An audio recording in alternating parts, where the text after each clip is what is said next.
যারা আমার মতো সময় পান না পেপার পড়ার আসলে, কিংবা পেপার পড়ার থেকেও ইম্পর্ট্যান্ট হচ্ছে পেপারের জিনিসগুলোকে নোট করে রাখার, তারা আমার মতো টেকনিকটা অ্যাপ্লাই করতে পারেন। সবার বাসায় নিশ্চয়ই এরকম পুরাতন ডায়েরি রয়েছে, অথবা এমন কিছু খাতা রয়েছে যেগুলোতে আমরা এতদিন লিখেছি কিন্তু খাতাটা দরকার নেই, যেমন রাফ খাতাগুলো যেটা হয়ে থাকে। তো সেই খাতাগুলোকে নিয়ে আপনি এভাবে হচ্ছে পেপারগুলোকে কাটিং করতে পারেন। আমরা অনেক সময় কাটিং করি কিন্তু কাটিং পেপারটা কিন্তু হচ্ছে আমরা হারিয়ে ফেলি, মানে যদি আমরা কোনো ফাইলে রাখি তখন কিন্তু সেটা হারিয়ে যায়।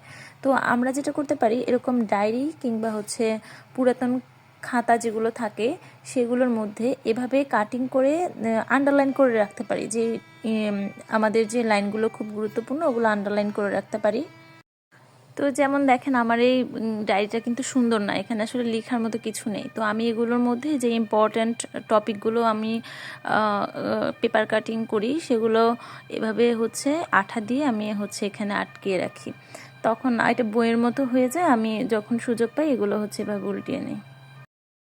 তো যারা অনেক বেশি ব্যস্ত সময় পার করেন, অফিস করেন কিংবা সাংসারিক কাজে ব্যস্ত থাকেন, তারা হচ্ছে ঠিক এভাবে করতে পারেন। আশা করি আপনারা উপকৃত হবেন, আর ভালো লাগলে অবশ্যই লাইক করবেন। ধন্যবাদ।